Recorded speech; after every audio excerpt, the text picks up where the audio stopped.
Hi there technology user. Thank you for purchasing motion sensor. Here is how you can install the device.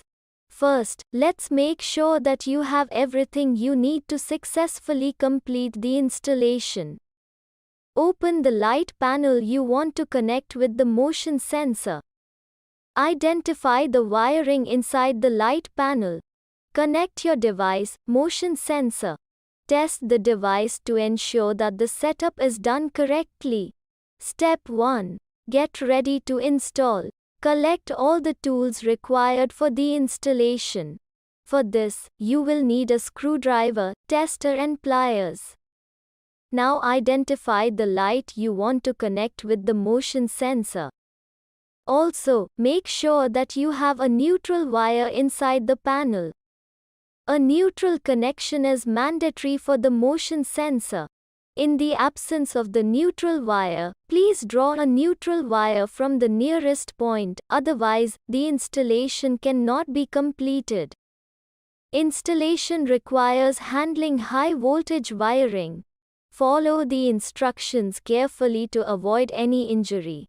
If it makes you uncomfortable, reach out to a qualified electrician to help you out. To start off with, go to your MCB panel, identify the circuit breaker connected to the identified light and turn them off. If your breakers aren't labeled, turn off the main supply.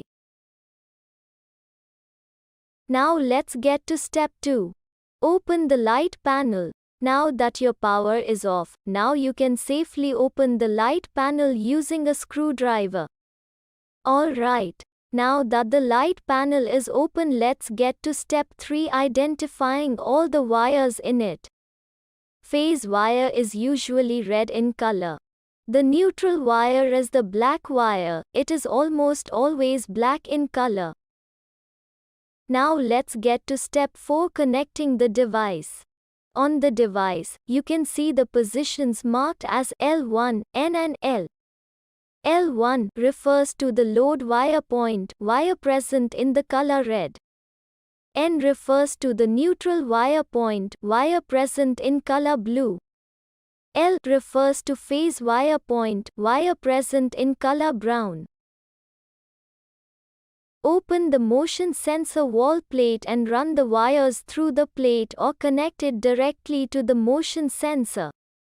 Draw a neutral wire from the switch and a neutral wire from the LED light and connect both the cables at the point N. Now draw the load wire from the LED light and connect it to the slot marked as L1. Take the phase wire from the switch and connect it to the slot marked as L. Adjust the time for the lights to run along with the lux motion sensitivity before closing the motion sensor. Once you are done connecting all the wires, carefully fix the wall plate at the desired area with a screwdriver and close the sensor with the wires connected to it. Please note that electric fluctuations inside the MCB panel or the switchboard may at times hinder optimal device performance. Great, we are almost done. Let's finish off the installation by testing the motion sensor. Switch on power. It takes 10 to 30 seconds for the motion sensor to respond for the first time. Once the lights turn on, it will keep running as long as motion is detected. Once you leave the room, the sensor will turn off the light according to the time set. And there you go. You are done with the installation of the motion sensor.